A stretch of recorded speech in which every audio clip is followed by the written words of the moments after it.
We can talk about the teeth. Because I don't know where else to talk about the teeth besides here. I don't know where else to talk about the teeth besides here. Yeah. So I was not expecting that. I'm currently about 45% of the way through To Ravish a Rogue by C.M. Nescosta. So I've talked about being a monster fucker on the pod. We know this. I don't know if I've outed myself as a C.M. Nescosta enjoyer. If you know, you know. Sincere C.M. Nescosta enjoyer. The only one that's bad is the Cambric Creek florist shop one. That one sucks. There is a snake man with 2 dicks and she makes it boring. It should be interesting by default, but the solution seems to be that the competing flower shop that opens up, which is basically like an equivalent to Amazon outcompeting this local business. It's weird. It's not good. All of her books are about local businesses for some reason. But except for this one. Well, I guess piracy is a type of local business. It's local to many places. But so this one is different. This one takes place in the same universe as my least favorite Katie Roberts series. But it's called To Ravish a Rogue. They're pirates and they're fucking, but plot twist, they're both monsters. Yeah, and there's teeth where teeth should not be. And I have no idea what kind of fucking monster. I think that I have a pretty good sense of the catalog of monsters at this point. I've never met one with the wait, what does a lamprey look like? Is this like she's got like a lamprey mouth up in there? That is a legitimate thing, though. It's not a monster. No, werewolves are a thing. Dogs aren't a monster. I wholly did not see this coming. There was a lot of coming in the book, but that's different. No, I wholly didn't put all of the pieces together until like pretty much right before the reveal, which is how a good twist should be done. Mm-hmm. That was solid writing. I don't want it spoiled. I am very curious to see. I won't. What happens here? I genuinely want to know for the plot. No, I will say nothing. Damn, this was my first C.M. Nescosta book. What an entrance. Yeah. There's teeth inside it. But oh my god, I didn't tell you this. I was walking through this section of my city that I don't usually go to today. So I had unavoidable appointment in the area and figured, you know what, fuck it. I'm going to go to this very nice bakery that's over here and get myself something good to eat. And I was walking back to my car from the bakery and there was a guy standing out next to his motorcycle. Was, if you're confused about genders, go milk a bull. And I was like, I so wanted to be like, I have a book for you. That was my immediate response, was like, well, it didn't occur to me for a second that was just a random transphobic shirt on the streets of my very liberal city for a second. And then I was like, wait a second. And then I was like, double wait a second. Yeah, I mean, if you want people who are into that, that sounds like it's an invitation. Yeah, I would never have a copy on me, but I never wanted to just have a copy of a book on me more than to be able to just walk up to that guy, hand him a copy of Morning Glory Milking Farm, and walk away. If you want a book by someone who I would say waxes poetic on the subject of minotaur milking, there is no one who loves it more than C.M. Nescosta does. And I feel like in To Ravish a Rogue, she's showing her hand a little bit with that. There's just a light. If you know, you can see her interests. The details of which I feel like I don't need to go into on the pod, but there are many things, especially from the Gargoyle book. It's like, I see you, and I respect you, and I will read your whole book. She's definitely got some kinks that are a little bit outside the norm. This one is really out there. Even I have read a lot. I've read a lot of C.M. Nescosta books. I think I've read all of them, except for one that was announced but never published, and there was drama about it for some reason. I want to read it. That series is just okay, though. But I am a diehard C.M. Nescosta fan. This one is a lot, even for her. So this is not the only weird ass erotica book that I have read recently, Mm-hmm. because I finished the other day Wicked Pursuit by Katie Robert, Mm-hmm. which, wow, that one's fucked up. Yeah. That I one's colossally fucked up. I think you would ask me if I read it, and then I remembered, and I was listening to it while I was training for my 5K last year. So I've just classically conditioned myself to associate that book with running, and I was thinking, oh, I should go for a jog. There is a lot of running in that book. I was gonna say, there's multiple primal scenes in that book. Mm-hmm. And also some other really fucked up shit. Oh my god, I'm not gonna like it takes place in sort of Katie Roberts' giant overarching world. Mm-hmm. And I think she's somehow managed to, if you plotted all of these points out and little subtle references, I think everything she writes exists in the same world.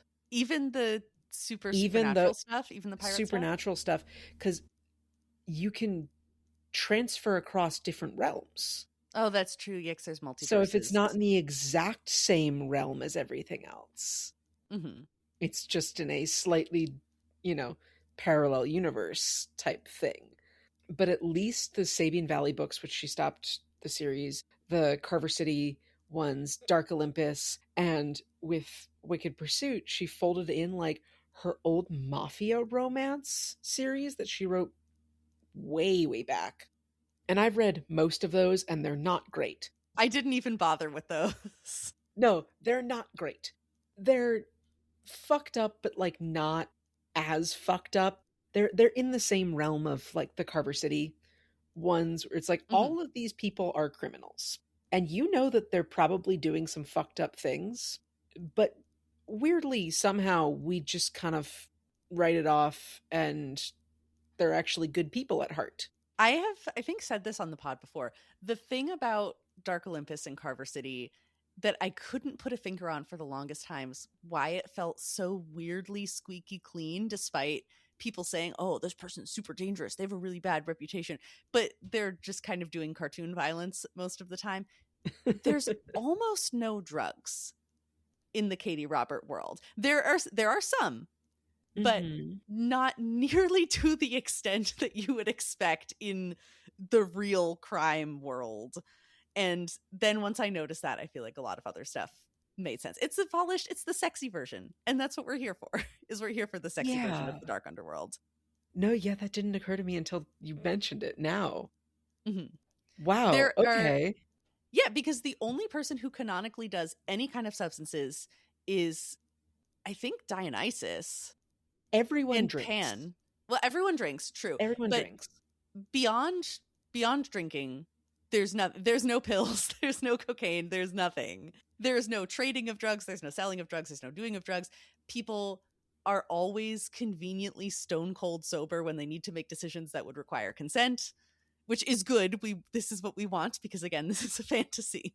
And there are multiple scenes in which this is discussed when people are too drunk. Mm-hmm.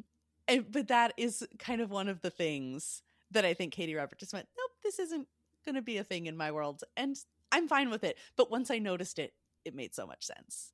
Well, and then you go from that to this guy fucking her in the blood of the man whose throat he just slit. Yeah. After he's stalked her for potentially years, threatened to murder her friends.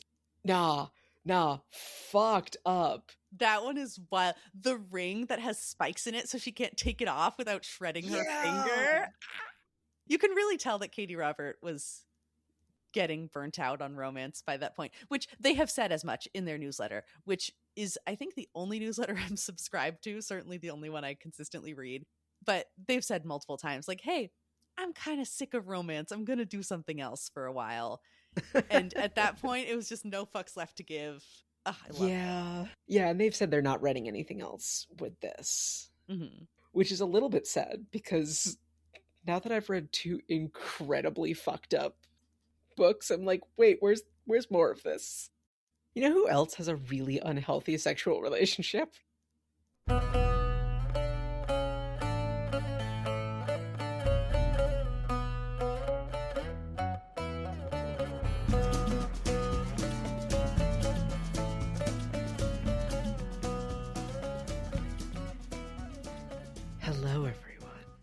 welcome back to another episode of The Fandom Apprentice. My name is Rin, I'm one of your hosts. I grew up with Star Wars and a number of other pieces of fantasy and science fiction media, introduced to me by my dad, and that formed a lifelong love of spec fic. Now, as an adult, I have made it my mission to inflict my childhood media upon my dear friends whenever possible. Hello, I'm Sam. I'm the other one. I am the one having the media inflicted upon me, and I'm here for it. I'm having a great time. Today, we're talking about the second Star Wars movie, The Empire Strikes Back, which we watched many weeks ago in real time, and so I needed a major refresh. I basically rewatched the entire movie to try to remember what happens. Oh, I fully rewatched the entire movie pretty much entirely this afternoon with Tori sitting in my bed. I will quibble with your second Star Wars movie, but only for semantics. Please do. Because this was released as Star Wars Episode 5, The Empire Strikes Back.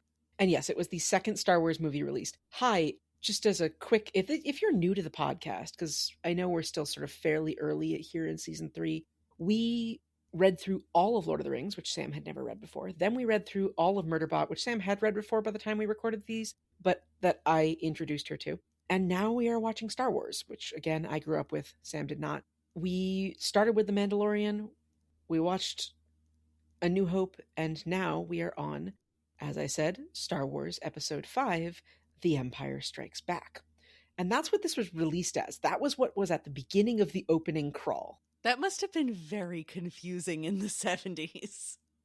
Probably. I mean, this was 1980. Was released 1980. It was probably very confusing in 1980. Yeah. So, the title, The Empire Strikes Back, had been leaked, apparently, in 1979. So people knew that's what it was called. But to have the Star Wars Episode 5, this was, I guess, they were sort of hedging their bets with A New Hope, which it wasn't until now when they renamed it A New Hope. They were sort of hedging their bets because they weren't sure if it was going to flop or not. And then it ended up being one of the biggest movies of all time, including still to this day, 50 years later. So suddenly they had a lot more creative freedom and a lot more creative control and a lot more budget, which they still ran over by $14 million Jesus. in 1980 money. I wasn't sure if you were about to go do math on that. No, I had kind of assumed that you had already done it, and if not, No, I hadn't. the I'm listeners just would figure it spitballing out. here. The original budget for the movie was supposed to be $8 million. Total budget ended up being closer to $22 million. The special effects budget alone was $8 million. I remember saying when we were watching it together, oh, they clearly had a bigger explosion budget for this one, because there are 3 explosions in the first 5 minutes. Yeah, apparently they did. They legitimately put a bunch of dynamite in the snow to simulate like a landing, the landing of the probe droid. Yeah, the filming of this one was kind of a mess. Yeah. And critics apparently had mixed reviews about it because they thought sort of the first one was like your classic kind of campy, family-friendly sci-fi, and this one got a little darker, and people kind of weren't sure how to take it. But in the context of Star Wars as a whole, which is ultimately how we're going to be looking at all of these stories, is as part of a larger overarching tale, this is one of the best ones. I don't know how it's more violent or darker than Luke's crispy, deep-fried aunt and uncle whose corpses we fully see. That seems pretty dark. Yeah. They exploded Leia's entire planet. I feel like they're comparable, but I also haven't read any reviews because the whole shtick is that I go into this fresh. So I don't really know the context. I haven't done a comparative side by side of the violence, but I felt like they were pretty similar. Yeah, I think it was more like we see more of this up close and personal rather than like a skeleton and an explosion in space where we're not thinking about the probably billions of people that were just killed by the Empire in a mass genocide. Or there's the ice monster thing whose arm gets bloodily ripped off. There's stuff that I guess, but I'm desensitized to it, so. Do we want to start off, I guess, just going through the movie in chronological order as we have in the past? I think that sounds excellent. We haven't established this. Do we want to read the opening crawls? Well, yeah, so we have our opening scroll, which I'll just read and we can cut it if we want. Sure. So we have our opening scroll. It is a dark time for the rebellion. Although the Death Star has been destroyed, Imperial troops have driven the rebel forces from their hidden base and pursued them across the galaxy. Evading the dreaded Imperial Star Fleet, a group of freedom fighters led by Luke Skywalker has established a new secret base on the remote ice world of Hoth.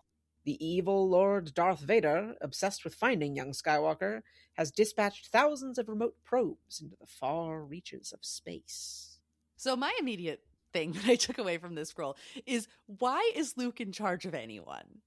What is he? They call him. Is he a commander? I don't remember what his rank is. Commander Skywalker. Why the fuck is he Commander Skywalker? He knows nothing. He joined the Resistance not very long ago. I get that he's the chosen one or whatever, and he has a special destiny, but it is bizarre to me that he is in charge. He's so young. There's lots of people who are obviously much older and more experienced than him.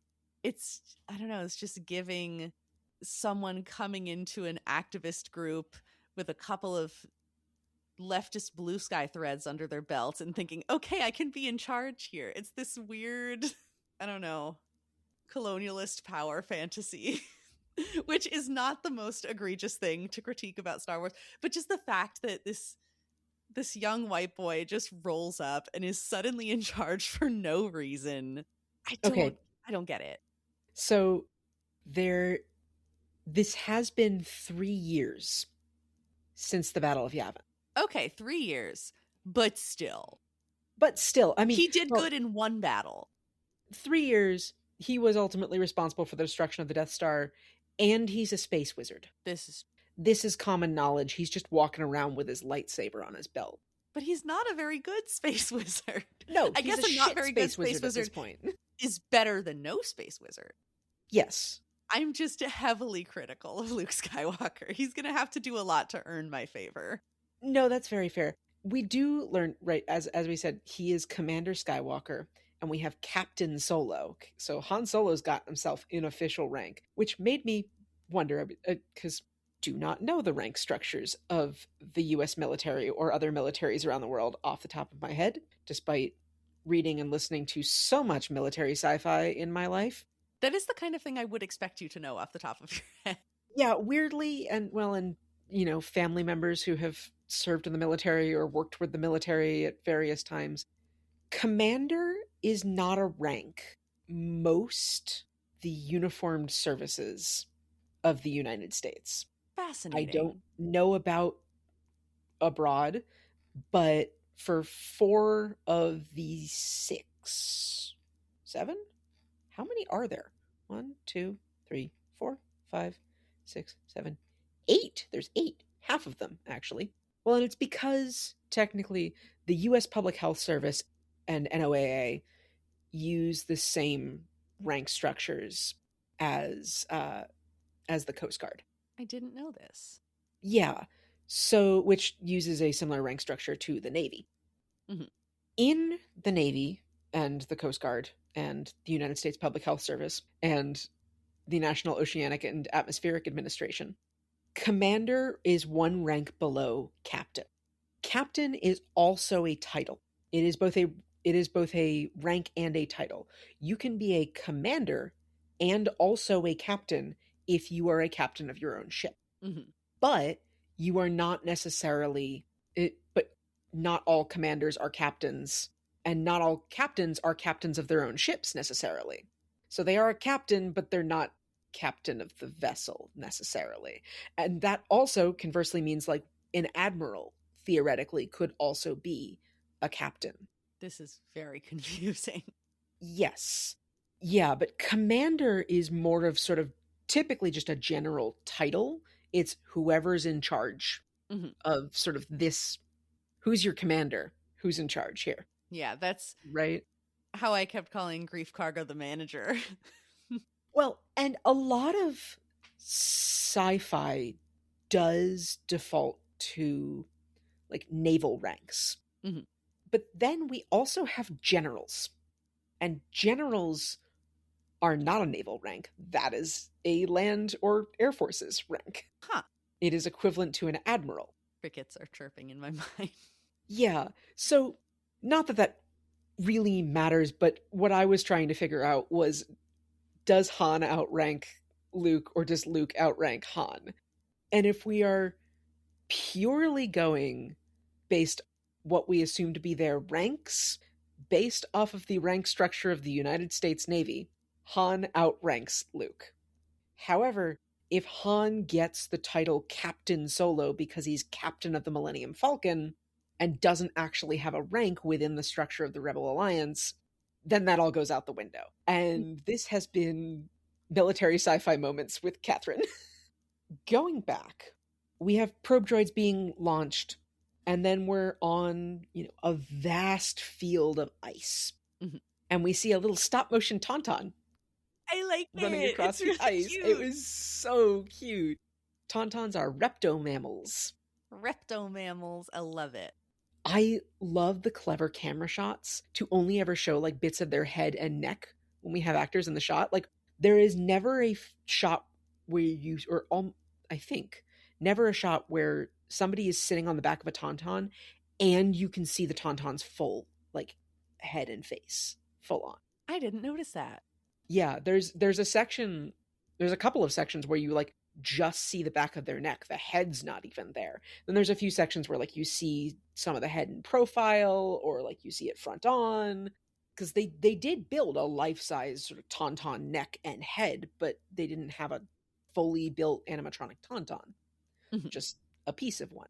I also noticed that Luke's tauntaun has a broken horn. Oh. I'm not sure what caused her to get the broken horn because she is referred to as girl. Mm-hmm. And then the Yeti that attacks Luke and the tauntaun, which is, by the way, called a wampa. That's not addressed in Empire, but that is the name of the creature. It is a wampa.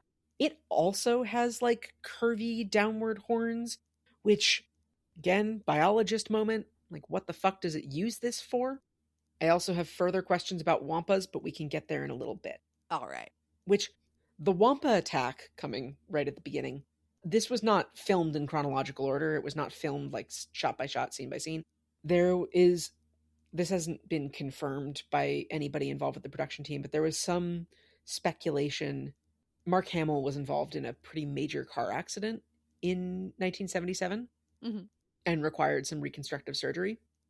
And so there is speculation that the wampa attack and scarring that we see on his face, it was a in-universe explanation for any residual scarring or change of appearance to audiences. I mean, that makes sense. Mm-hmm. Mark Hamill was also told that if he had not survived the car accident, his character would not have been recast. They would have replaced the character with somebody else. Yeah. Because you can't just recast Luke Skywalker. Mm-mm. So after the Wampa attack, I just want to read directly from my notes because occasionally they're funny. It may be cold, but Han is hot. Chewie, as always, is doing actual work on the Millennium Falcon while Han is swishing his hair around dramatically and bothering Leia, who is also trying to do actual work in some kind of control room. Yeah, I was like, Chewie's pissed at Han, and I have half theories as to what's going on. Also, I noticed he's holding up the goggles rather than wearing them. Because they probably don't fit on his giant head. Right. They're human goggles. They're too small for him.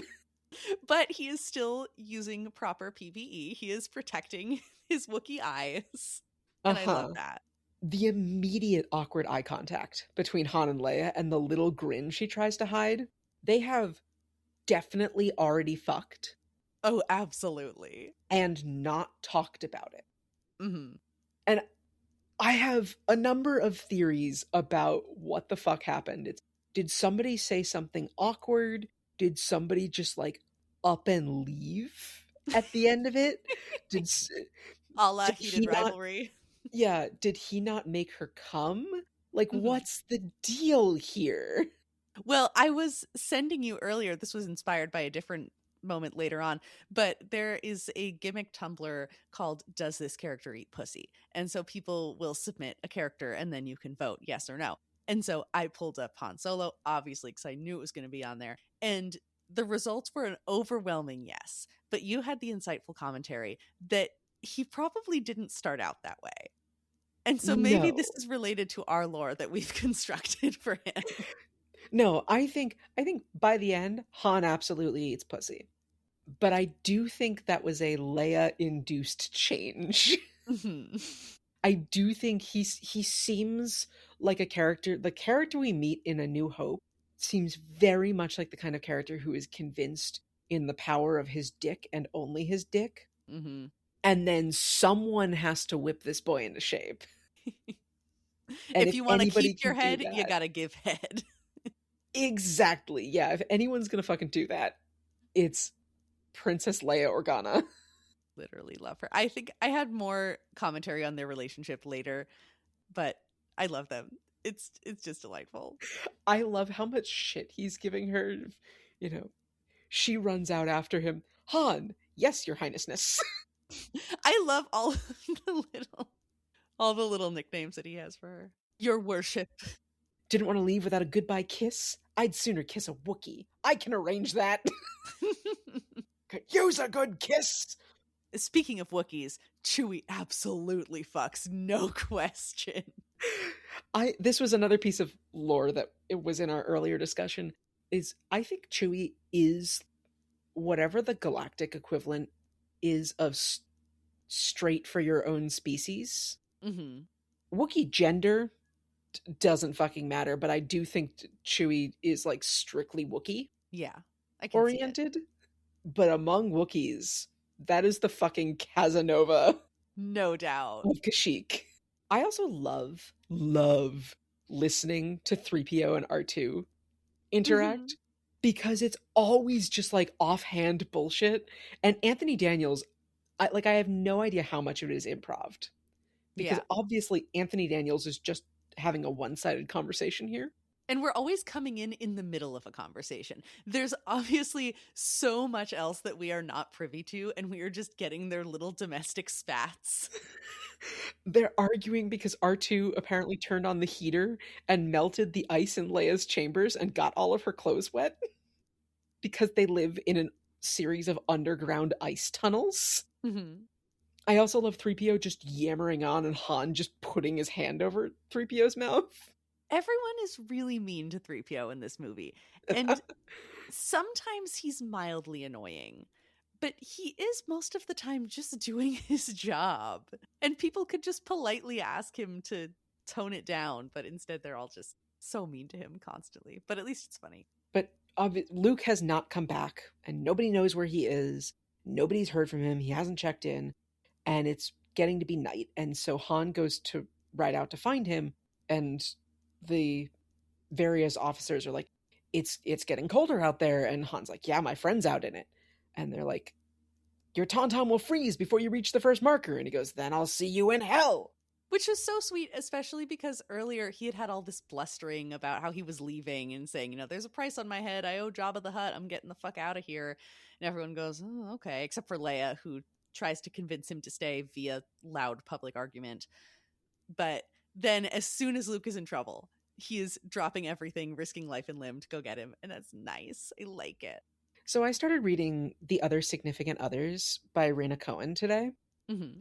And longtime listeners of this podcast will know that we are no strangers to platonic love and queer platonic friendships because we're in one. But I was like, oh, Han's romantic spats pale in comparison to his friendship with Luke.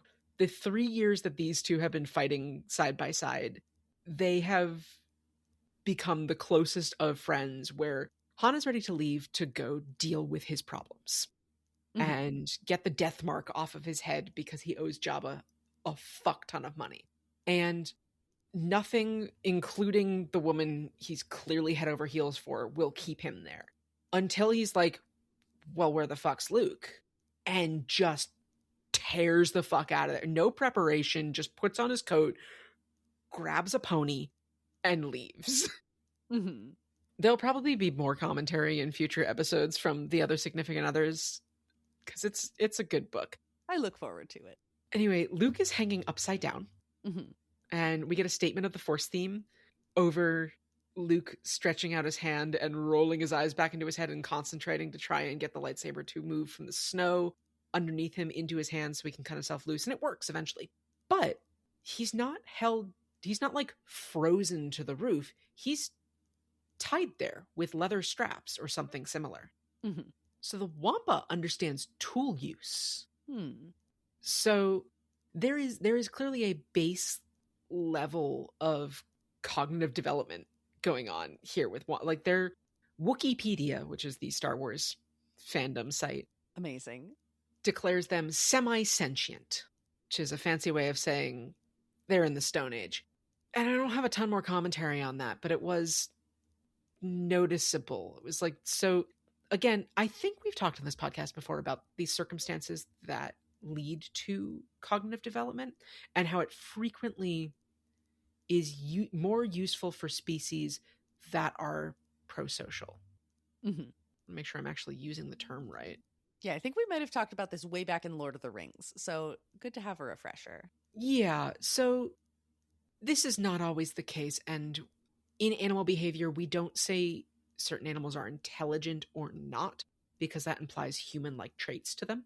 Certain animals have certain cognitive abilities that we would, in humans associate with, like, yeah, babies develop this at the same time they develop this, but the animal's never going to develop Y. They're only going to develop X, because Y is not evolutionarily beneficial to them. Mm-hmm. But the Wampa does not seem to be a social creature.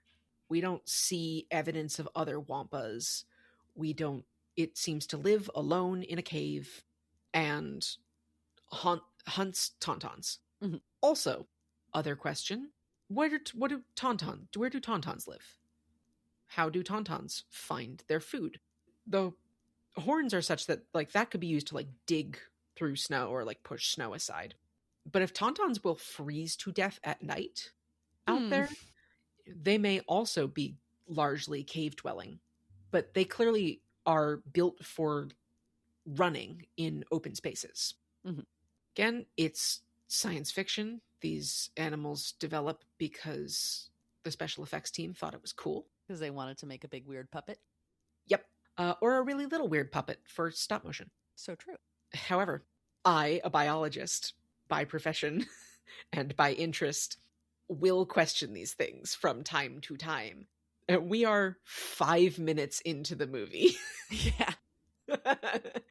Anyway, Echo Base closes their doors, and Chewie lets out this mournful wail as the doors close. Yeah.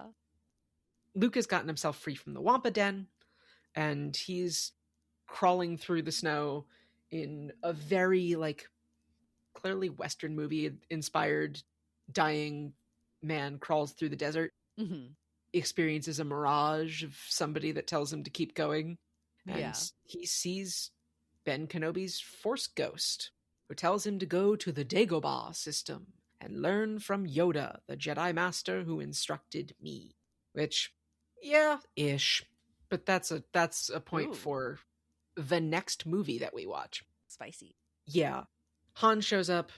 Han stuffs Luke inside a tauntaun sleeping bag because the tauntaun dies, and so Han has to cut open the tauntaun, shoves Luke inside it, and...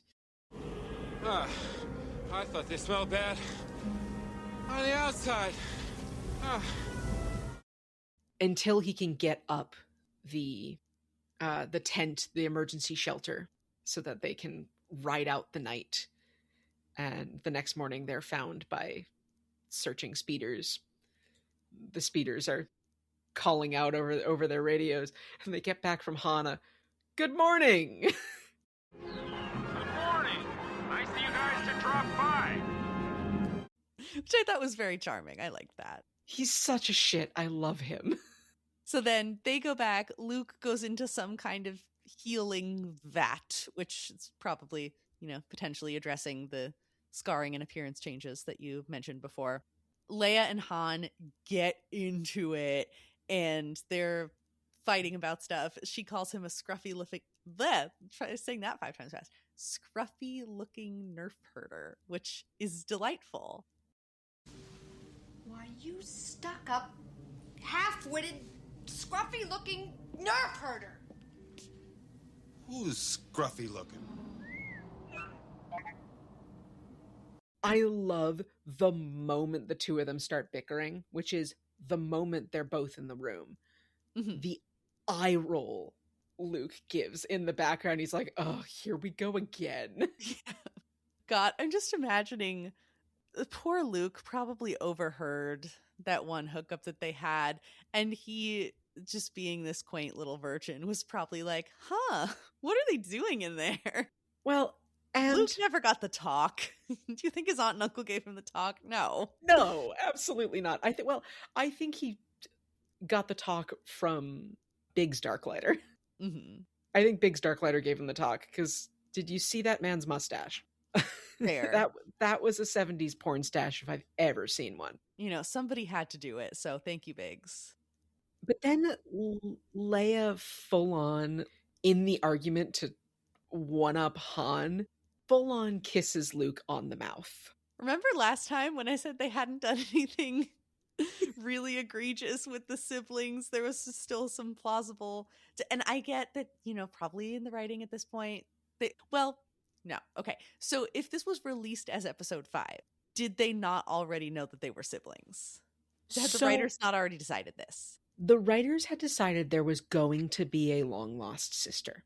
They had not yet decided if they wanted to add another character or whether they wanted to just use Leia. And, like, you know, it's fine. Like I said, we're not looking for moral purity here. It's, oh, they accidentally kissed their sibling in the movie about war and genocide and shit.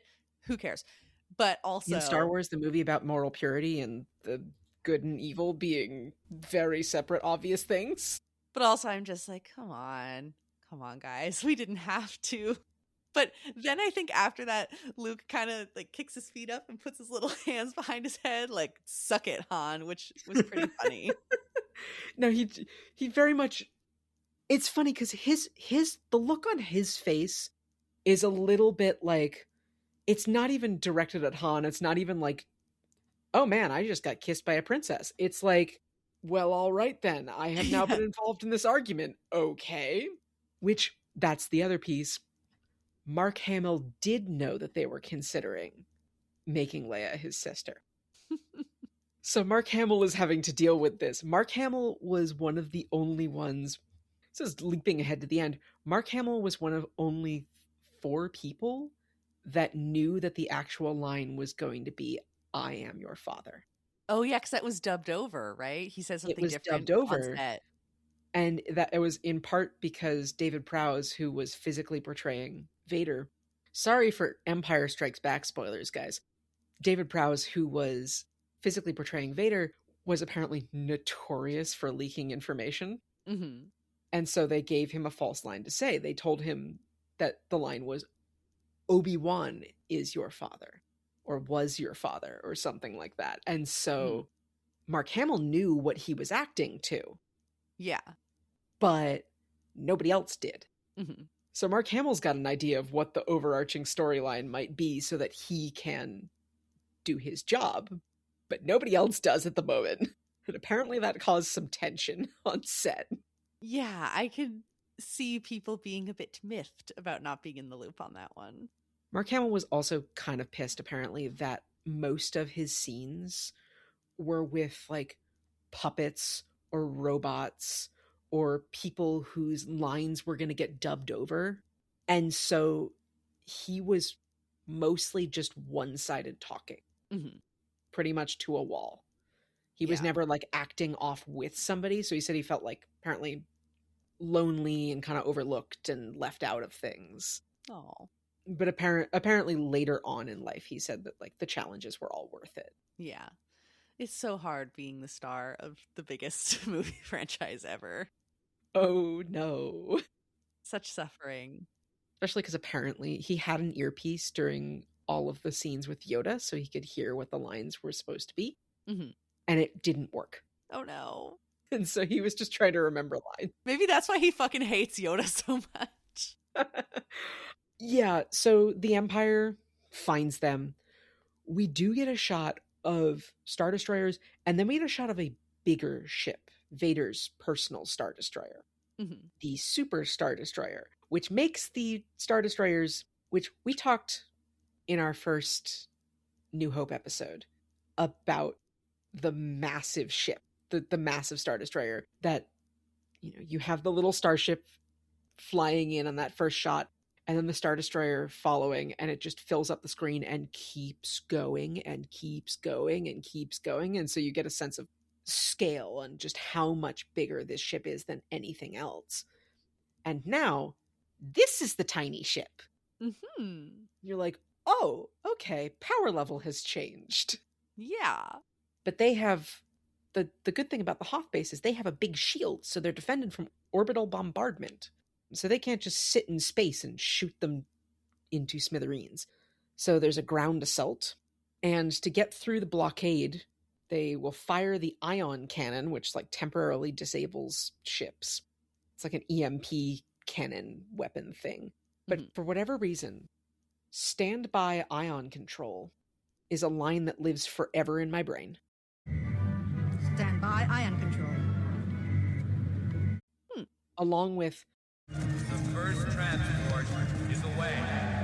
The first transport is away. these are lines that just periodically repeat themselves in my brain at random times with no other context, and have since I was about 10. Well, now if you say them out loud, now I'll know where they're from. This is what, half the time when somebody says something about the first something is something, or something is away, my brain automatically will repeat it, and I'll be like, or somebody saying stand by anything, my brain just goes stand by ion control. And it has been almost 20 years of my little brain earworms. Anyway, the Luke and his fellow pilots are out fighting the big walkers.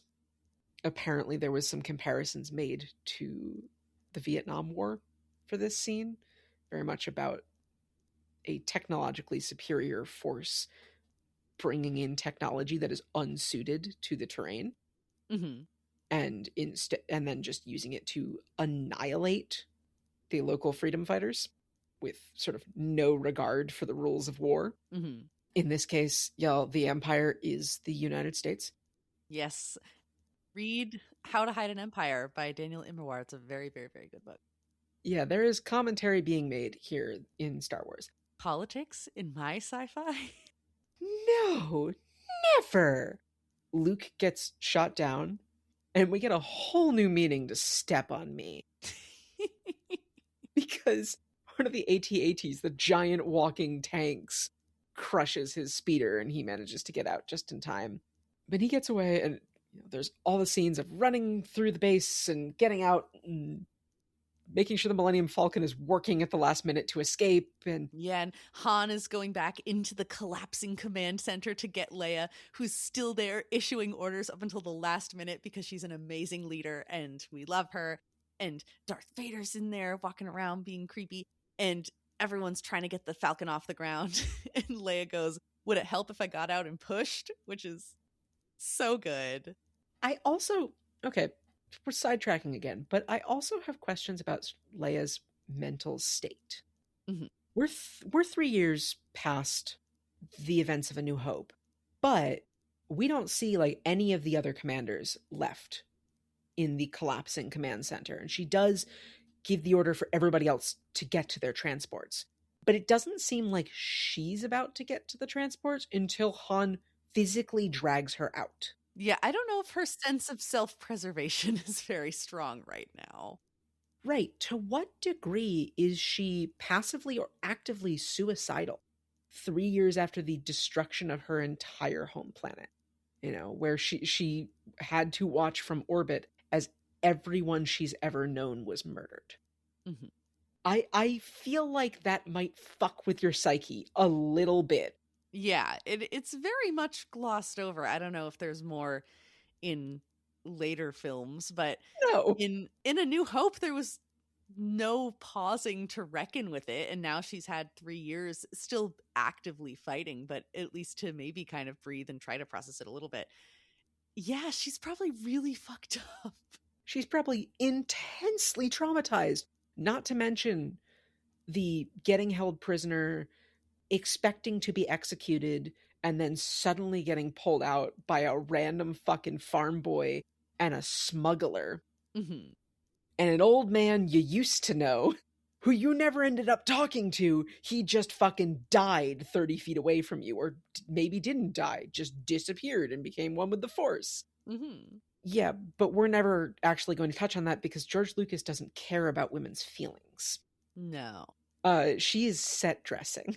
But not in our hearts. In our hearts there is room for Leia's inner complexities. There is room for whatever Leia wants. Anyway, while all of the chaos is happening, we then flash to Luke and R2, and they're very leisurely making their way out. Mhm. It's like there's like another transport and like a slow setup, like just out on the ice field Mhm. as the base is collapsing, and everyone there is very leisurely, Yeah. which I thought was very funny. And Luke does not seem to care about getting a message to anyone about, hey, sorry, I'm going to the Dagobah system. I'll be back. I got to find this Yoda guy. He does nothing to communicate this besides just kind of muttering while Han is rescuing him, Dagobah, Dagobah system. And I get there's a lot happening. The base is collapsing. But somewhere in that leisureliness, he could have at least sent a little ping. Sorry, don't follow me. I will be back. I have to do this thing. Nope, nothing. So everyone else is just going to assume that he died, I guess, after Han risked himself to save his stupid life. Yeah, I have to assume that somewhere in there he told Leia. I feel like that might be the only person, Leia or maybe Han, that hey, I have some other stuff to do. I'll meet you when I meet you. Mhm. Which I have other questions about time, and I know that this is a rule of fantasy that time responds to story, story doesn't respond to time. But the whole arc on Dagobah, how long does that take? Is that a day? Is that a week? Is it 4 months? How long is his training montage? I interpreted it as 4 days max, not long. Yeah, because timing wise, he shows up in Cloud City not terribly long, maybe 24 to 48 hours after Han and crew do, which their escape, because they can't jump to hyperspace when they leave Mhm. Hoth. So they're running from the Empire and they go and hide in the asteroid field inside the giant space penis worm. Mhm. How long are they inside the giant space penis worm? Now, why is it a penis? Is it just because it's a worm? It's It because doesn't seem to the really head was a resemble little bit one, flared out. I guess. It was very kind of semi-wrinkly. I read it as a sock puppet. It was penis looking. Yeah, no, I can see it. But yeah, how long are they hiding inside the giant space penis worm snake? Which that is what it's called in my notes, is giant penis worm snake. I love it. Add that to the list of cringy terms that erotica authors will use. His giant space penis worm snake I would read that book. You know I would. opened its mouth and suddenly there's teeth where teeth shouldn't be. And then meet, what's her face? Lady whatever. Lady Charlotte. Just see what happens. Teeth on teeth. It's like when you kiss somebody and your teeth collide and it doesn't go well. It's so uncomfortable. Except while fucking. Anyway, Full body ick. No. Anyway, yeah, how long are they clinging to the back of the Star Destroyer? Like, how long is this whole escape? And then how long is the travel to Bespin, to Cloud City, at sublight speeds? Mm-hmm. Again, is this days? Is this a week? I have to assume that it is some time, but not a ton of time. I would say, all of this together is like no more than a month, Mm-hmm. but also it could be 3 days. Yeah, it's very unclear. Exactly. So just a thought, because like it feels like the Dagobah arc takes a lot longer in time than the Millennium Falcon Cloud City arc, but the Millennium Falcon Cloud City arc feels like it takes 48 hours, and the entire Dagobah arc apparently happens within that time. Yeah.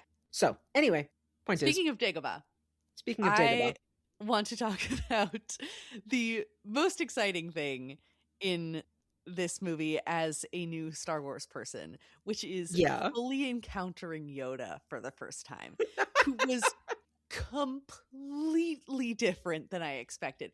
Because as we say every show, I have a general sense of Star Wars because I live on Earth and I can recognize these characters. My impression of what I thought Yoda was this kind of stoic mentor who talks funny but mostly stands around dispensing sage advice, do or do not, there is no try, we are luminous beings. Very poetic, very nice, a little mysterious, but sort of your standard fantasy mentor. No, he's a fucking nightmare. The moment that he meets Luke, he instantly starts rummaging through his stuff, eating, and then insulting Luke's food, asking him how he can grow so big with food like this, then digging around in his shit, throwing things throwing things hard for no reason. He gets into a literal slap fight with R2 within seconds of their meeting.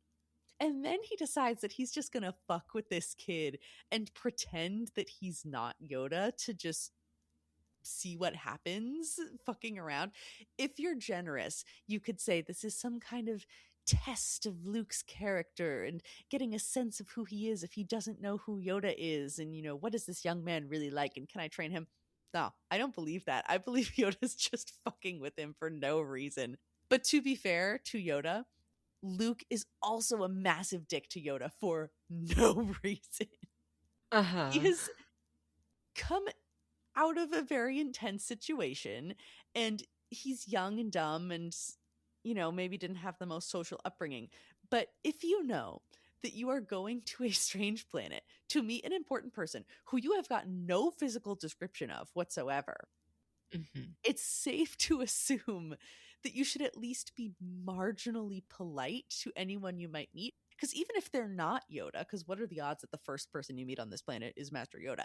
They might know where Yoda is. They might be helpful in this completely foreign land. But instead, you're just mean right away. It's stupid and it's very entertaining. Yoda has lived entirely alone for 20 plus years. Mm-hmm. So that would mess with the head of pretty much anyone. Yeah. Granted, he is over 800 years old. Which also blew my freaking mind. I did not know he was that old. Yeah, he's been training Jedi for 800 years, which means 800 years ago he was a fully trained Jedi Master. Mm-hmm. So he's upwards of 800 years old. This contextualizes how Baby Yoda is still a baby at 50. Yes, exactly. That's the point. I know Yoda and everything else, and he does do the dispense great wisdom thing, and also the gremlin thing, but also immediately he does in fact dispense great wisdom. Mm-hmm. And then when Luke kind of responds to it by brushing him off, then he's like, now I'm gonna fuck with this kid. Yeah. He starts off, Luke points his gun at him, and Yoda's like, I mean you no harm, and then asks basically what he's doing there. And Luke says, I'm looking for a great warrior. And Yoda's first response is, wars not make one great. And Luke, again, kind of just brushes him off. And then Yoda is like, and now I'm going through your shit. Yeah. And now I'm assessing your character. Mm-hmm. And also, I've been alone for 20 years. I don't interact with people. This is just what's happening now. Yeah, we keep flopping back and forth because we are in multiple places. So we have the Han and Leia Millennium Falcon storyline. We have the Vader piece, because we get little pieces of Vader here, which is kind of fun. Mm-hmm.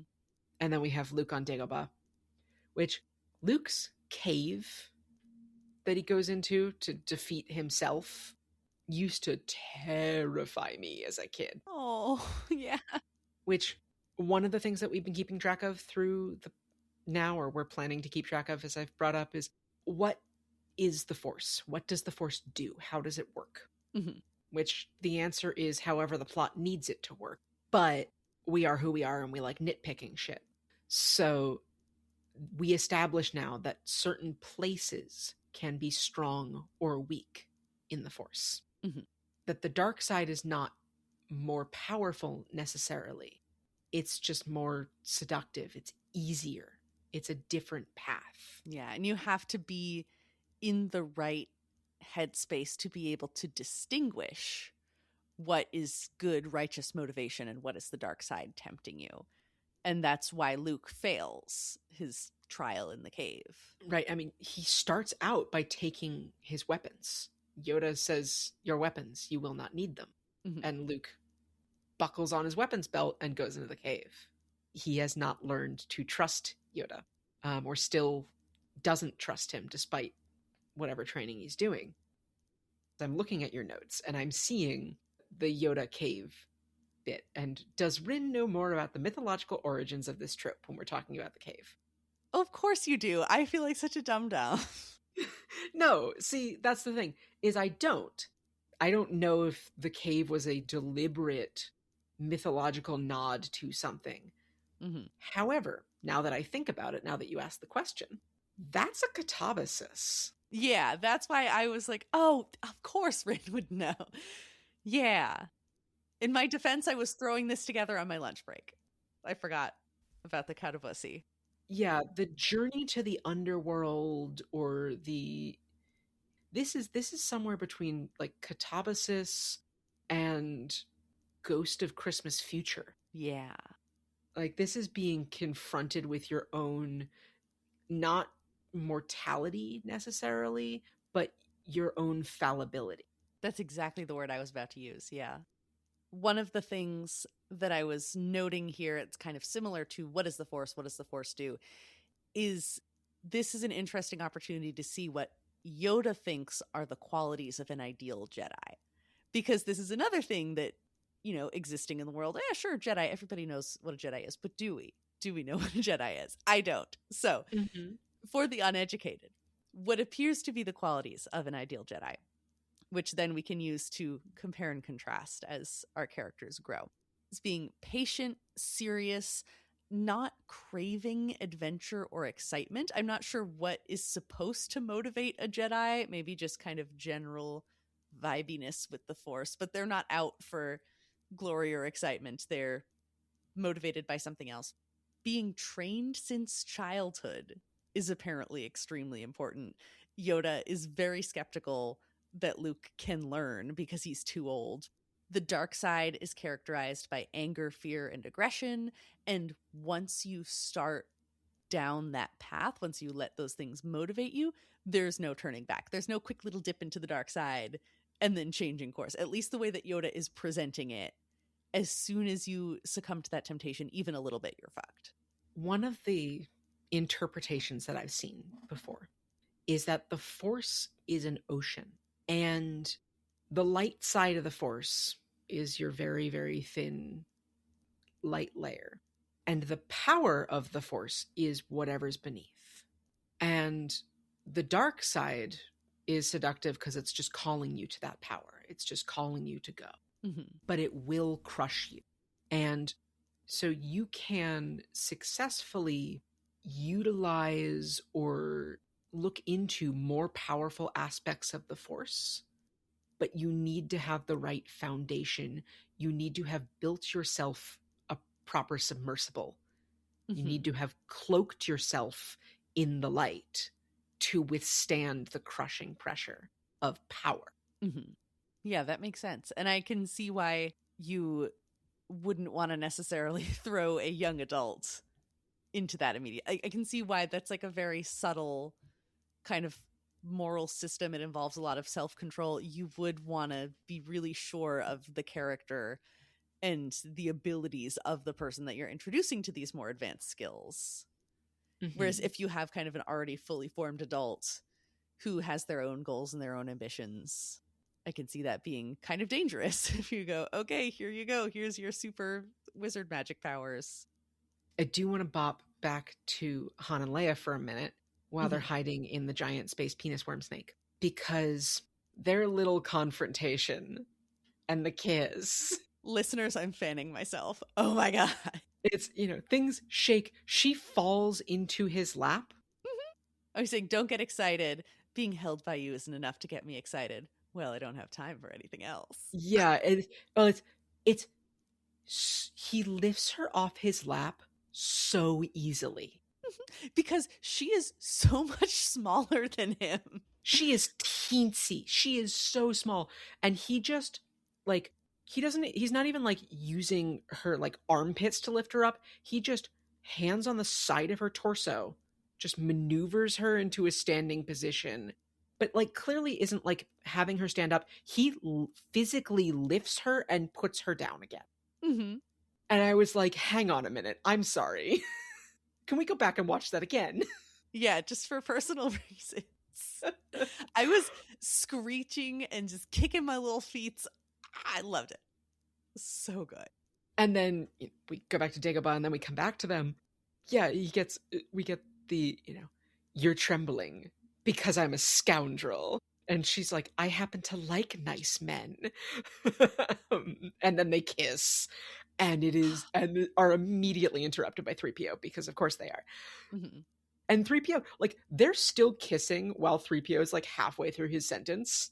Mm-hmm. And 3PO just still is talking until they finally break apart and look at 3PO like, what the fuck, dude? Read the room, please. Captain Nita is the captain of the Star Destroyer that has been tracking Han and the Millennium Falcon. Mm-hmm. And when he loses them, Captain Nita goes over to Vader's ship to apologize. Vader has previously killed a guy for failing him. Mm-hmm. So we catch the very tail end of Captain Nita getting force choked and dropping to his knees, and it's unclear if he's alive or dead. But Vader has his hand up in the force choke, and the camera's on Captain Nita, and it rises up to Vader on Vader's back. He goes, apology accepted, Captain Nita, as Nita collapses. Mm-hmm. And here's the thing. It's a villain line. It is a great villain line. But the problem with the villain tone is that it overlaps incredibly strongly with Dom tone. And Vader's in that all black leather getup. But that apology accepted, particularly if you're fucking with your sub in a particularly kind of nasty way, that would do it. Mm-hmm. That's something. It certainly is. I had another thing about Darth Vader that's unsexy. Actually, the opposite of sexy is whoever the fuck he's talking to via hologram call. This wrinkly old man. Is he the Emperor, maybe? Is he somebody else? I don't think that he's identified. He is. That is the Emperor. We do learn that the Emperor wants to speak with Vader. I must have just glossed over that part. Okay. So he's having a hologram call with the Emperor. And it's short, but I thought that conversation was very interesting. Yes. Which is the Emperor, is breaking the news that Luke is definitely 100% Anakin's son, and seems to imply that he knows that Darth Vader is Anakin.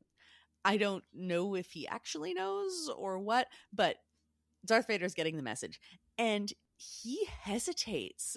And it's so interesting to see. I feel like I want to watch it again more closely to see what body language is giving this away and the pacing of the dialogue, because we have this expressionless mask. But I think it's pretty clear that he doesn't want to kill his son. Learning, okay, whether or not he suspected this previously, I don't know. But as soon as he has this information confirmed, he does not want to kill him and tries pitching the angle that, well, maybe he could be a powerful ally and we could lure him to the dark side. Wouldn't that be great? And I do think that that is a sincere motivation, especially later. Not that it makes him a good person, but it is really interesting and humanizing to see him sort of quickly try to recalibrate and find a way to not have to kill his own kid, because we've seen that he clearly has no problem killing people who are important to him who just mildly inconvenience him, which is also a terrible way to run your military. It's the revolving door of his command just has to be a nightmare. If evil overlord tip, don't kill people when they fuck up, because then people will hide their fuck ups from you, and that can be exploited by heroes to take you down. Anyway, the Millennium Falcon is just chilling on the back of the fucking Star Destroyer looking like another giant-ass Greeble. Which leads me to more hard sci-fi questions in our space fantasy about artificial gravity. Because the artificial gravity of the bottom side of the Millennium Falcon is adhered to the back, what we perceive as the back of the Star Destroyer, which means people standing in the Star Destroyer would be perpendicular to people standing in the Millennium Falcon. You'd get feet to waist. And this doesn't seem to affect each other. So artificial gravity, in this case, is restricted to the ship. But then there doesn't appear to be any difference in gravity inside the giant space penis worm snake. Has to get the full name every time. And I do love that I clocked immediately when they sort of wander out into the giant space penis worm snake, and a reasonable mind may wonder, okay, are they going to wear spacesuits? Is there air? They are wearing nebulizer masks, which I recognize instantly because one of my siblings has asthma, and I would just see him, every night in his little nebulizer mask shaped like a fish. And I'm just looking at you like, oh my God. Yeah, that's just a nebulizer mask from some medical supply place. It's well done. Yeah, so there's gravity. There's either gravity inside the worm, which this asteroid does not seem large enough to have its own internal gravitational pull. Everything has gravity. I'm not a physicist, but I do recall AP physics. Everything does have gravity. But the gravity of the asteroid is not such that it would keep our heroes adhered to the bottom of the giant space penis worm snake. Now, I don't know what sort of forces are at work inside that creature, or how susceptible to some form of gravity it is, or what sort of air is being created by its cells. I guess it expels oxygen inside its gullet. I was kind of thinking its digestive systems maybe producing some gases that they can breathe. Yeah, and not freeze in the cold of space. But also, it's a space fantasy. But my question there, my gravitational question there is there a gravity field that is projected around the ship? Which then led me to wondering about if there's if the system is a gravitational field around the ship, how does that interact when you have two ships docked on each other? So can you sort of restrict or expand the gravity field? Again, we will not get an explanation for this because this is a fantasy in space. This is not Star Trek. Despite what certain people may accidentally get confused at the beginning of recording their podcast, this is not Star Trek. Anyway, Vader has employed the services of bounty hunters to track down the Millennium Falcon, which again, that's another one of my questions about how long this has taken, because if it's been like 24 hours, why the fuck is he outsourcing? Yeah. Unless he's like, I know that my soldiers are not going to fucking do this, so I'm just going to outsource to people who will. But again, if it's been like 24 hours, that feels like too little time to summon a bunch of bounty hunters to your ship to give them a side job. Speaking of bounty hunters, is one of them Boba Fett? And is he a Yes. Mandalorian? Because I feel like that's a familiar looking guy. I feel like I've seen that guy before. That is Boba Fett. We don't know his name yet, but that is Boba Fett. In the Disney Plus release / the modern release of the movie, Tamura Morrison, who plays Jango Fett, who is another Fett in Attack of the Clones, is Boba Fett's father, has dubbed over all of the lines that were originally performed by a different actor, whose name I don't have straight here, but I can find it momentarily. Portrayed physically by Jeremy Bulloch and voiced by Jason Wingreen. And Jason Wingreen was not credited until 2000, until his voice was taken out 6 years later to be replaced with Tamura Morrison. But yes, that is Boba Fett. As to whether or not Boba Fett is a Mandalorian, that is a different question, and we will not answer that at this time. Okay. I'm patient. I can wait. But that is Mandalorian armor that he is wearing. Oh dear. Okay.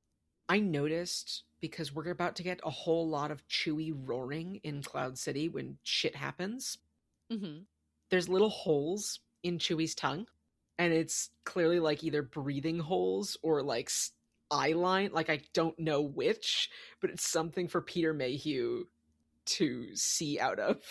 That's delightful. Or breathe out of. Like it's, I don't know whether that's what it is, but otherwise they're not like black spots. They're like very clearly holes in the costume. They arrive at Cloud City. They meet Lando Calrissian, played by Billy D. Williams. The smoothest man alive. Motherfucker alive. Oh my God. He comes out guns blazing, saying shit to Han, locks eyes with Leia, immediately changes his tone, greets her adoringly with this lingering hand kiss. And while this is happening, Leia is staring over Lando's shoulder, glaring daggers at Han, going basically, see? Why can't you do this? This is nice. Why can't you be nice? This is what I deserve. This is the princess treatment.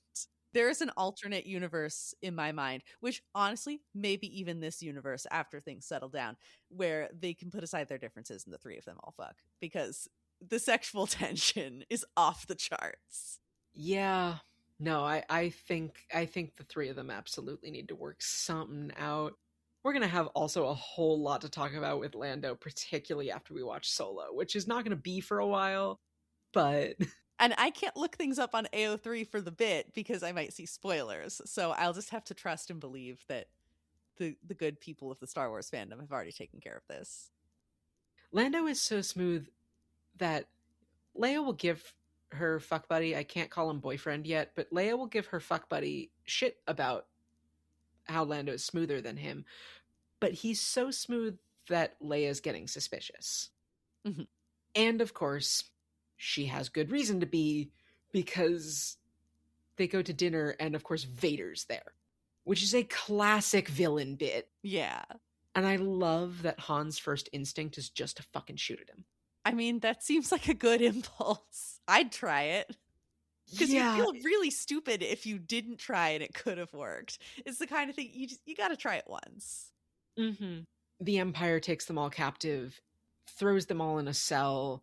There's like a loud siren going on that's clearly torturing Chewie. Briefly. 3PO's been shot to pieces. Chewie starts to put him back together. Han is strapped into some weird-ass looking torture device that also scared the shit out of me as a 10-year-old. That would have given me nightmares as a child. There's a lot of things about these movies that would have genuinely terrified me, so I think it's probably for the best that I'm experiencing them now. It terrified me and also probably led to something. Yeah. There's a reason I am the way I am.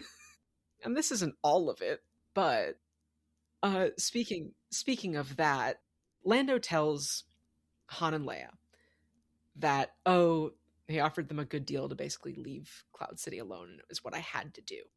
And then Vader's like, now we're taking Han. And Lando's like, that was never part of the deal. And again, another villain line that has Dom undertones. I am altering the deal. Pray I don't alter it any further. Whew. Yeah. There's a lot of people getting choked out in this movie, and because at one point Chewie then chokes out Lando when he gets the chance. And Leia's look down at Lando as Chewie's choking him, at present she's not, but if she wanted to, there was a second on her face where it's like she could straddle that villain Dom line if she wanted to. Oh my god, that would be amazing, actually. Talk about women's wrongs. Yeah. Well, it's like that was a moment of she could go villain, or she could just channel that into dominatrix, or both. Doesn't matter. They're trying to escape at one point. They reunite because Luke has arrived with R2. Luke goes after Vader, which is a trap. He knows it's a trap, but he still goes after Vader. And R2 But wait, before... joins... Yes. Oh, wait. No, never mind. Maybe I'm getting things slightly out of order. I didn't want to skip the whole carbonite situation. Oh, the carbonite situation. That's kind of a big deal. That is a big deal. So yeah, we do need to talk about that. Okay. So there's the choking situation. Vader wants to not just take Han and kill him or torture him or whatever. He wants to put it... Oh my God, so many disorganized thoughts. When Han is coming back from his torture situation, he says that they didn't even ask him any questions, which they were just torturing him for cruelty's sake, which is so heartbreaking. And then Leia's like petting his head to make him feel better. Ugh, oh my God.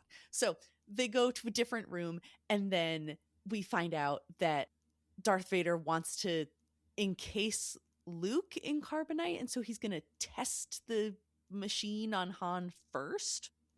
So there's this, sort of tearful goodbye. Han is accepting his fate, telling Chewie to take care of Leia. We get the most heartbreaking kiss. And then the classic, famous, everybody knows it, I love you, I know, before he's sent down into the pit. Why does he say that? Why doesn't he say I love you too? I'm sure this has been debated in fandom for a gajillion years. Does he not realize that he loves her yet? Why the fuck? If you think you're about to die, you might as well just say it to make her feel better. Like, why does he say that? So, couple things. There's the writing reason. Apparently, they had written a whole confession of love and discussion, and then he gets pulled into the carbonite. But apparently, on filming, it was like too sappy. It didn't come across as sincere. And so apparently one of the producers basically just told Harrison Ford to wing it, like just improv. And they did a bunch of takes until he was like, I'm doing one more take. And that's when he did the I know on the last take. Devastating. Improvised. And then there's the continuity piece and like in canon, the whole beginning argument as they're leaving Echo Base is about the fact that Han is trying to get Leia to admit that she has feelings for him. And so this is the first time she's clearly admitted that. Yeah. So he has probably, no, see, that's what happened in their hookup. He blurted out, I love you after they fucked. Oh no.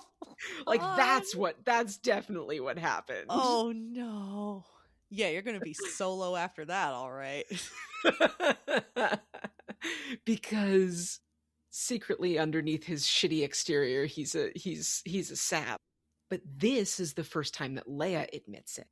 And so it brings the whole arc together. And if he doesn't come out of that fucking carbonite, I am throwing my laptop into the ocean. And there will be no more episodes of The Phantom Apprentice. I need Harrison Ford to come back so I can think more of your thoughts about him. And also for Leia's sake. And I love that for you and your journey. And also, we're not touching Return of the Jedi for a hot minute. Like I said, I'm patient. Because I'm an asshole, and as I told you, this is an order designed for maximum emotional damage. And then my response is to just go, okay, yay. It's like that, if we have any Gen Z listeners, I hear that the Gen Zs enjoy hit film Madagascar from our childhood era. And Mort going, yay, I'm a sacrifice. That's me. I'm just happy to be here. I mean, we do learn that he is alive. Lando does say he survived the process and he's in perfect hibernation. Mhm. R2 goes to help the group escape. 3PO tells R2 to like plug into the mainframe, and R2 goes to and gets himself electrocuted. And 3PO is like, I'm a translator. I'm not supposed to know a power socket from a computer terminal, but R2 certainly should. Mhm.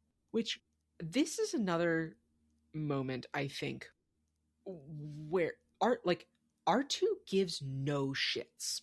He is the most competent character on screen and gives zero fucks. Later on, when they're escaping on the Millennium Falcon and they can't escape because the Empire's disabled the hyperdrive, R2 knew this the whole time, just didn't tell anyone. It was, he found out from the city's computer and just didn't tell anyone, which means fully 3PO was like, do this thing, and R2 went, all right. I really need that R2 miniseries that I concocted in my mind last time. I need so much, because he is a fascinating little guy. R2 stuck his dick in a light socket to prove a point. That would also be a really good title for the episode. But on a more serious note, yeah, we have a giant ass fight, which we can do more exciting tricks with lightsabers now. That's fun. Yeah, and Luke does a lot of flips. Yeah. And this is where we get Darth Vader making his pitch to Luke about, join me, we can rule the universe or the galaxy or whatever, yay, being able to end the conflict. And granted, his vision of how we are ending this conflict is bad. It is with him as the supreme leader of everything. We do not want this. But I do still think that he sincerely wants to find a way to spare his son, and maybe even sincerely believes that he's doing the right thing. Because all the best villains think that they're the good guy, right? So, I don't know Anakin, I don't know his whole deal, but I am inclined to believe that, especially if he's a Jedi who's gone down the wrong path, he's probably jaded from dealing with other Jedis, and they probably told him to do a bunch of shit that he didn't believe in, and now maybe he thinks that he's on the right path, which again is not me agreeing with Darth Vader, but I do fully think that he's sincere. I don't think that he's trying to manipulate Luke in this moment. I think it's manipulative in intention only so far as he's trying to sway him to the dark side. Yeah, he's definitely manipulating him, but not lying. Yes, I think that's the bigger That's piece. the more accurate word, yeah.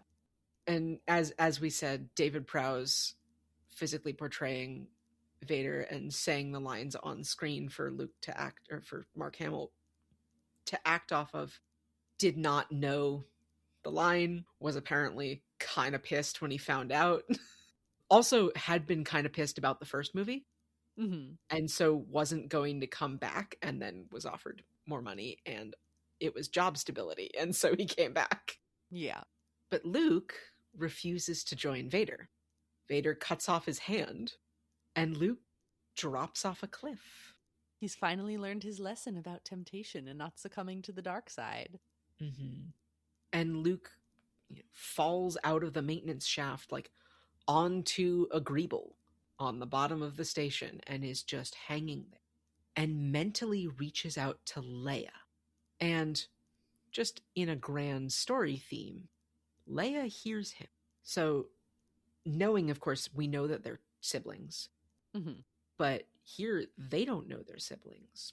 His first call out is to Ben, and then immediately his second is, Leia, hear me. And Leia goes, Luke, I know where he is. And they turn around. So we're planting seeds here that, in being his sister, she is also the child of Anakin Skywalker. Mm-hmm. Which means she also probably has some degree of power. Which I'm sure will be subtly and thoughtfully explored, giving her so much depth and interesting motivations. As a character, absolutely. Right? George Lucas totally meant to give her powers. That wasn't completely glossed over until other people were in charge of story. I'm rolling my eyes, dear listeners. Mm-hmm. But of course, this sort of subtle little, like, you know, they hear each other because they're family, or they hear each other because they're both strong in the Force thing is immediately fucking undermined because they retrieve Luke, and Luke is put on a bed in the Millennium Falcon. Leia, like, pulls up a blanket on him and then gives him another little kiss on the lips when she runs back to the cockpit. I don't know why people are always kissing each other in moments of intense stress. Like, I don't know. If you survive this, that could be awkward later. I don't know. It just seems like a weird choice. But he does get his hand reattached, which I thought was kind of a cop out. I was really hoping that he was just only going to have one hand for the rest of this. It seems like his hand getting cut off was complete. It had no consequences. It had no stakes because he is just fine after that. And they just glue it back on because they were conveniently able to get his hand. It's not his hand. It's a robot hand. Oh, it's a robot hand. Okay. It's a robot They have hand. very advanced prosthetics. Okay. But I somehow have a feeling that Luke will not end up being visibly disabled for the rest of his arc, and his hand will probably just function exactly like it was a totally original OG hand the whole time. We shall see. Listeners, Rin is making mysterious eyebrows at me. No, I don't know if there were like specific reasons behind Luke losing the hand. I know there's specific reasons behind other things that happen in the series that parallel stuff that happens in this first trilogy.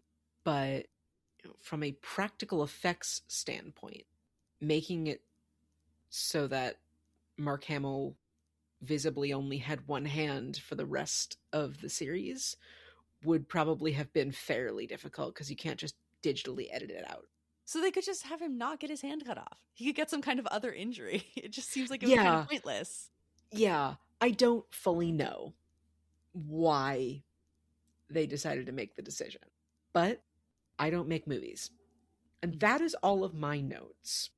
Do you have other things you would like to discuss before we take it out? Not really. I really like the visuals in this one. I thought there was a lot of nice texture, especially in the beginning on Hoth. There's so much white on white, but there's different textures and subtle things to it that I really like. And then it makes a very nice contrast between the white, light side, good guys, black, dark side, bad guys, very obvious, but it's fun. And I enjoyed it. I think this movie covers a lot of ground. I really enjoy that Luke can fluently understand R2, which it seems like he could in the first movie, but even more so in this one. It's just he's learned his language, and it's delightful. There is a little screen that it flashes to in the X-Wing that seems to be a readout of what R2 is saying. Oh, I didn't notice that. That's really fun. Mm-hmm. But yeah, them's the thoughts. Overall, I enjoyed this movie tremendously. And the thought of evil dominatrix Leia is going to live in my brain now. So thank you for that. You're welcome. Any queer reading thoughts or costume thoughts for your end that you want to provide for this one? Not presently. I like your angle that you had about Luke and Han's friendship at the beginning. I thought that was very good. And I will be keeping my gay little eyes out on the platonic relationships in this series. But at present, I think that's all the thoughts. Okay. So, we're going to travel into a radically different world. We're going to jump back 35 years in the timeline. And we're going to, next time, pick up with Star Wars Episode 1, The Phantom Menace. You said before you don't know Anakin, you don't know his backstory. Let's go get Anakin Skywalker's backstory. We now know that Anakin Skywalker is Darth Vader. How did we get here? So that's going to be our focus for a hot minute, because we're going to go with that one. We're going to go with Attack of the Clones. Then we're going to dive into the Clone Wars TV series, which will be a lot of fun. Mm-hmm. And I'll decide how we're doing the Clone Wars TV series. And at some point, I haven't decided whether I want to do, we just talk about some episodes, but we watch every episode. We only watch some episodes. because there's 7 seasons of the show. Yeah. And granted, they're like 20-minute episodes, but still 7 seasons. That's a lot of show. It's a lot of show. And there's definitely episodes that don't really need discussion. So I think we can probably like watch a batch at a time Mm-hmm. and go through that way. And then we'll get to Revenge of the Sith and go from there. All right. So we'll see you all next time with The Phantom Menace, which I'm very excited about. We'll be entering into the prequel era. So this will be, nearly 20 years after the release of Empire in our time, and 35 years prior to the events of Empire in Star Wars time.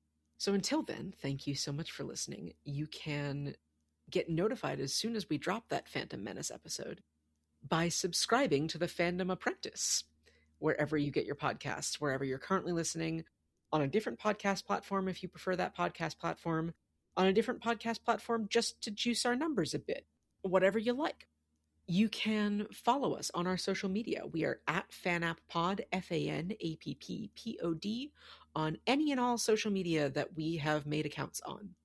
Most of them I'm not terribly active on, but I believe all of them have our link tree in them, in the bio at the very least. So you can find us and connect with us various ways through that. If you would like a response to any of your thoughts, if you would like to send us thoughts, if you would like to send us ideas for future episodes, if you'd like to send us things that we should be looking out for, things that you think would be fun for us to discuss as Sam makes her way through the Star Wars universe for the first time, and I make horny jokes about the Star Wars universe for the 100th time. Send us an email at thefandomapprentice@gmail.com. That is thefandomapprentice@gmail.com. I promise you will get a response within 3 business days. Now, what days of the week are business days for a podcast that does not make any money is anybody's guess. However, it will be speedier than if you message me on Twitter, which I don't open. We release every other Tuesday. If you're new to the show, I don't believe we've said that yet this season. Mm-hmm. So you can come back in 2 weeks to hear our next movie episode. Until then, thank you so much for listening, and may the Force be with you. And also with you. This is not an In With Your Spirit house. Get that shit out of my face. With your Force ghost, however. The Phantom Apprentice is produced and edited by Rin and Sam. Our music is composed and performed by James. You can find more of his work on Spotify and Bandcamp under Beiruz, Baeruz. Our art is by Casey Turgeon. You can find more of her work at KCT Designs on Instagram. The content discussed is the property of the original copyright holders and is used here under fair use.